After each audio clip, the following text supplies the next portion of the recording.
Hi y'all. For the people that don't know me, I'm Brooke Bolin. I'm Todd Bolin's not only daughter, but I'm also his favorite. I'm reading Luke 17:19 through 7. No wait. Luke 17:11 through 19.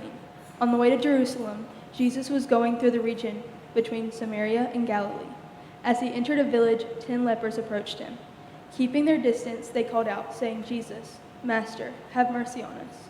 When he saw them, he said to them, "Go and show yourselves to the priests." And as they went, they were made clean. Then one of them, when he saw that he was healed, turned back, praising God with a loud voice. He prostrated himself at Jesus' feet and thanked him. He was a Samaritan. Then Jesus asked, "Were not 10 made clean? But the other 9, where are they? Was none of them found to return and give praise to God except this foreigner?" And then he said to them, "Get up and go on your way. Your faith has made you well." This is the word of God for the people of God. Thanks be to God. Wow, what a gifted choir and soloist and musicians and leadership that we have here at Central. We're just, no doubt, so blessed. Good morning. If you're visiting with us this morning, welcome. My name is Todd, and my family and I are relatively new members here at Central. Not long ago, we were visitors. What drew us to Central was its openness, its acceptance, and its deep commitment to the community. From the moment we arrived, we felt welcomed and embraced, knowing that all are valued and encouraged on their faith journey.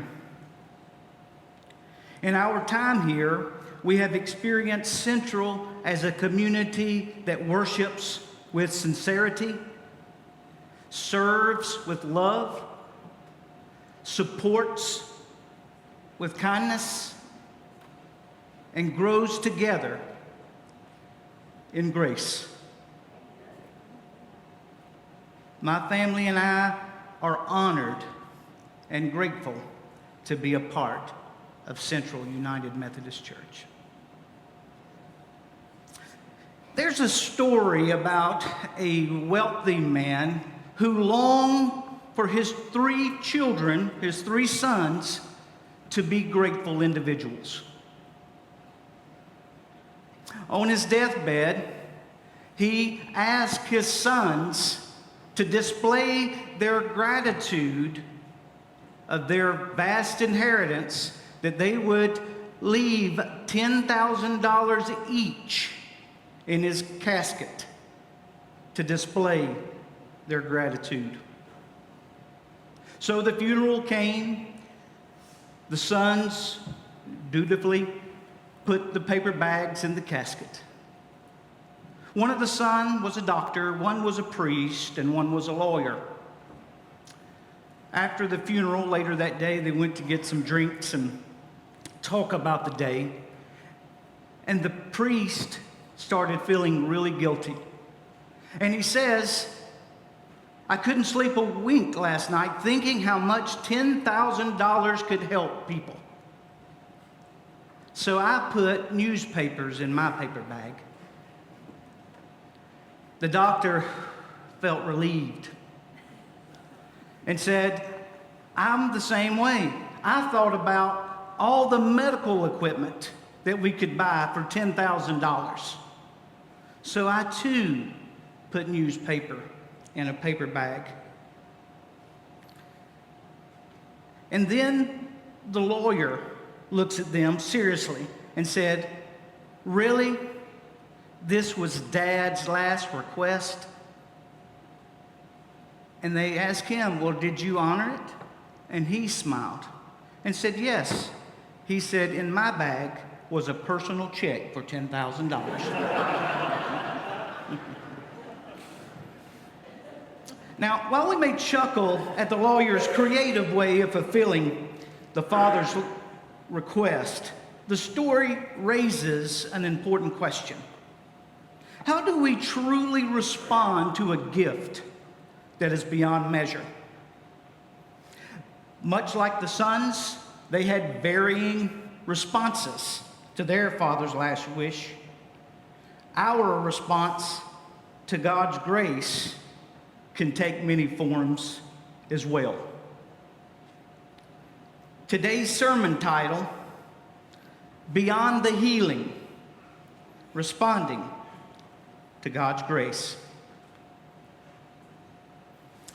Throughout this sermon series on Luke, Pastor David has reminded us that if we want to be followers of Christ and have a desire to be more like Christ, that it's important that we look at the Gospels because they share the life and ministry of Jesus. And in the Gospel of Luke, there happens to be a reoccurring theme in Luke. And that is that Jesus has a deep concern for folks that are marginalized. And we see this throughout the Gospel of Luke. He has a concern for the economically excluded, the poor, the socially shunned, like the tax collectors, the ethnically unwelcome, like the Gentiles. And in our passage today, the ceremonially unclean, like the lepers. In verse 11, Luke reminds us that Jesus is on his way to Jerusalem. You see, in chapter 9, Jesus begins his journey to Jerusalem. Chapter 19, he arrives. And so, as he continues on his way to Jerusalem, he's in between this region of Samaria and Galilee. It's kind of like Life 360. You know, we know where the destination is, but where is he now? Or where are they now? Oh, okay. Jesus is between Samaria and Galilee. Yeah, it won't be long now. So Luke contextualizes this for us.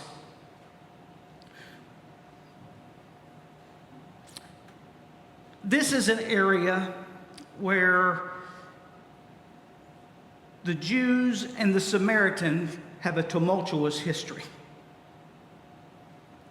And our understanding of the conflict has primarily in the Hebrew Bible or the Old Testament. So we get a particular side of the story.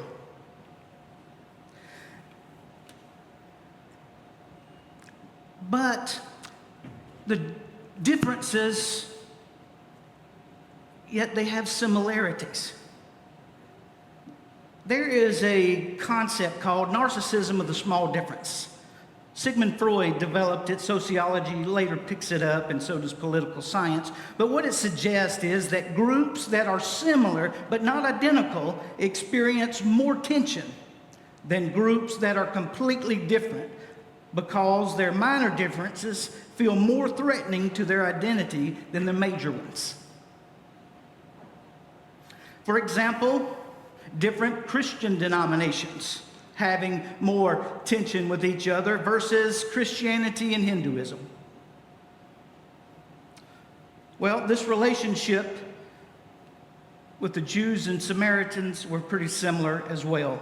They both believed in a central place of worship.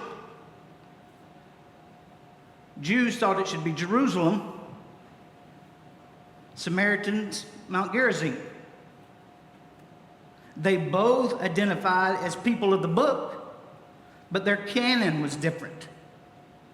The Samaritans only held to the Torah, the Pentateuch, the first 5 books of the Bible. The Jewish canon was the Torah, the Nevi'im, and the Ketuvim, which is the Torah, the Pentateuch, and then the prophets and the writings. Basically what we have in ours today. But they both claimed the true way to God. And this created immense tension between the two.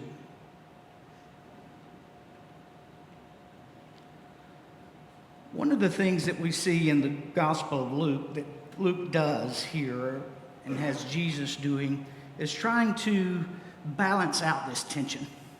When we look at the Gospel of Luke as a whole, let me give you an example. When we generally don't like somebody or a group of people or whatever it may be, there are generally fixed things in our minds about how we see those people. And that becomes our narrative of those people. Well, Jesus' actions here with the Samaritans, there's 3 encounters that Jesus does with the Samaritans. The first one is the Good Samaritan. And what happens is, traditionally within certain circles, Samaritans aren't the hero of the story. But Jesus gives an alternative perspective to challenge their current narrative. Share a story where a Samaritan is the hero. The next encounter happens to be Jesus asked his disciples to go to Samaria and find them a place. And the Samaritans, just like the Jews didn't care for the Samaritans didn't care too much for the Jews either. And so they did not want them to stay. And the disciples respond, "Do you want us to bring fire down from heaven?" And Jesus says no. Which shows us how to respond to rejection from the people who have hurt us. It's not about getting one on them. See, he's reshaping a narrative about a group that's on the outside. It's us or them, inside or outside, or those kind of narratives. And then the third one we have is our text. And so we see here the hero of the story, yet again, is a Samaritan. But there's so much tension with these two groups that do not like each other. Anne Lamott, in her book Bird by Bird, humorously tells a story about someone that she knows. She's talking about writing a rough draft for new writers. And she's talking about how nobody writes good first drafts. It is something that, only the uninitiated think that happens. But then she mentions, well, there is this one person that writes a perfect first draft, but we don't like her much. And neither does God. So she tells this to her priest, and he immediately responds, "You can safely assume you've created God in your own image when it turns out that God hates all the same people you do."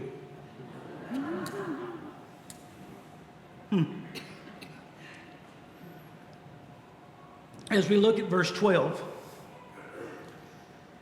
so Jesus is traveling, he's entering this village, and when he first enters this village, the lepers, who are to be on the outside of the village because they are socially marginalized,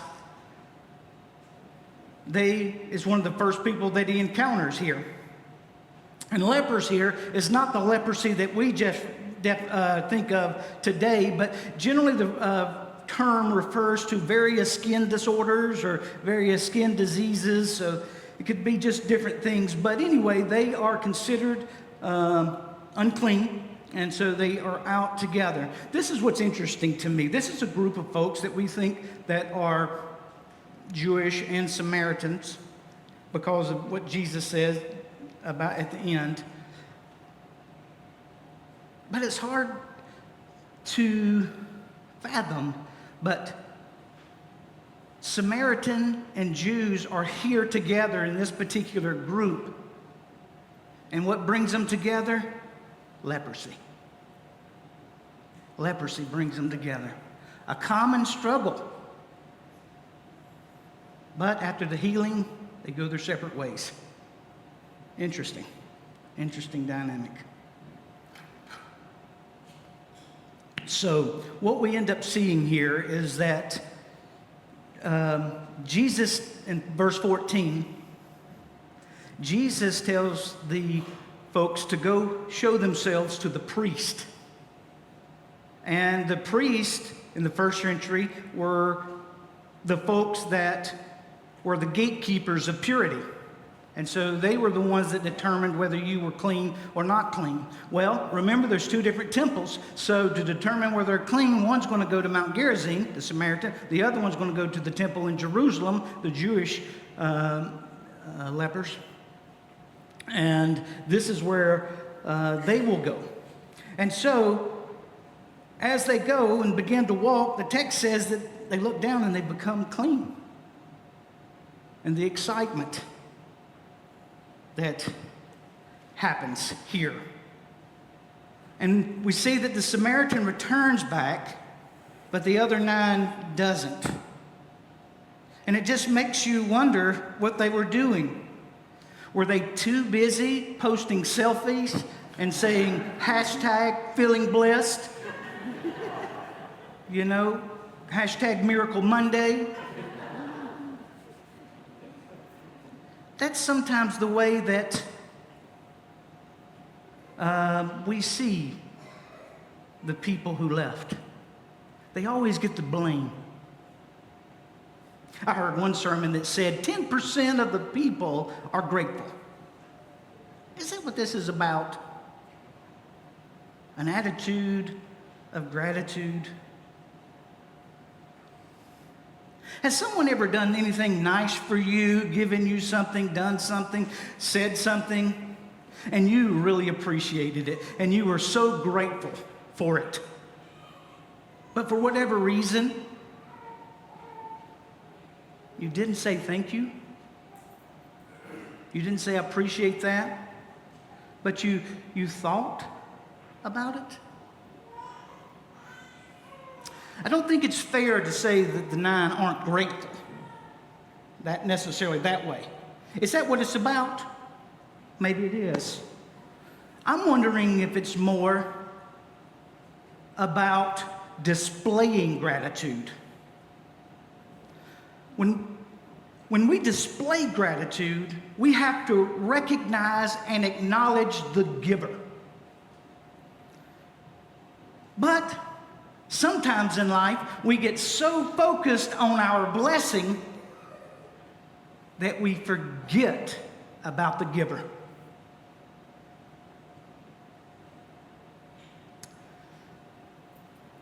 When I was writing this sermon, I like to find ways to how I personally intersect with the text and finding out who I identify with.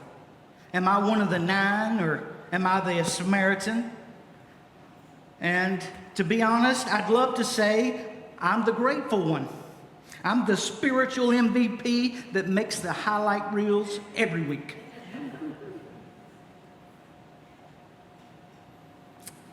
But the truth is, I'm more like the 9 most days. I've received mercy, healing, grace, second chances, third chances, maybe even a few do-overs. And still, I keep walking. Not because I'm ungrateful, but because I get distracted. I get caught up in the busy life and the pace of things and the responsibilities that need to be done and the people that depend on you to make their life easier and smoother, hopefully.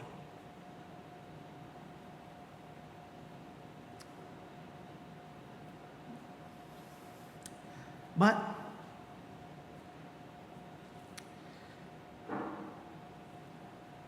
to be grateful, it takes awareness. It takes intention.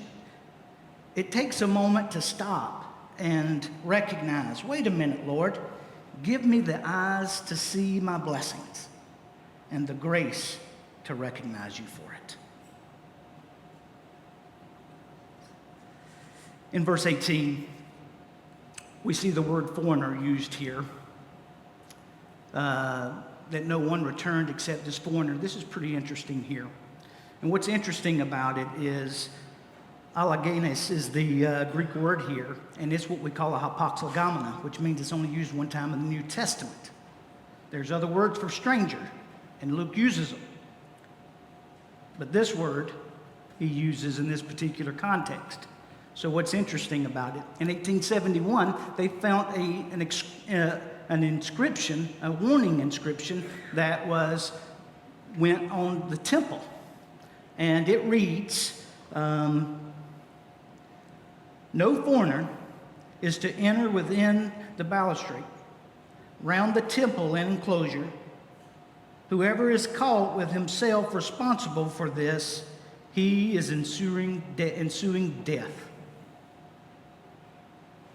It's hard not to think that when this was said, that the echoing of that temple warning didn't come to folks' minds. The person that is actually being excluded is the actual person that gets it.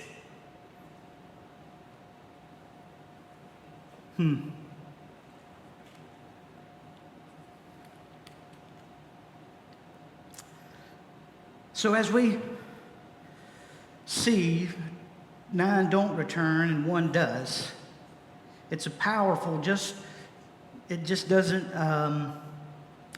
doesn't acknowledge the Samaritan verbally, but he does say, your faith has made you well. The others received healing, but this one the Samaritan received something more transformative, a deeper, fuller experience of God's grace. The Samaritan's gratitude was not just a kind gesture. In this text, it's a form of worship.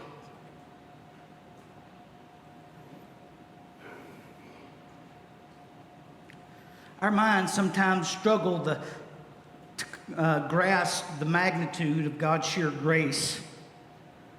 And sometimes we even struggle to comprehend finite things like large numbers, million, billion, trillion. But we still know them. We know which one's bigger than what, but we don't necessarily get a feel for their scale. So let's do a quick synopsis in time. 1 million seconds, 11 and a half days. 1 billion seconds, approximately 31 and a half years. 1 trillion seconds stretches almost to an unimaginable 31,688 years. Wow, the exponential growth. Phenomenal. However, this comparison is only a glimpse, a human's attempt to measure something divine. Because when we talk about grace, we're not dealing with something that's vast. We're dealing with something that is eternal, inexhaustible, and freely given. God's grace is greater than our uncertainties, deeper than our doubts, wider than our fears, and higher than our failures. And like the one leper who returned, when he responded to grace with gratitude, he didn't just receive a gift, but he stepped into a deeper relationship with the giver. As I reflect on how God's grace reaches us, heals us, comforts us, sustains us, and welcomes us back again and again, I am reminded that there is no single word that can fully capture the essence of God's grace. But one familiar word that hints at its profound greatness, at least for me, is the word amazing.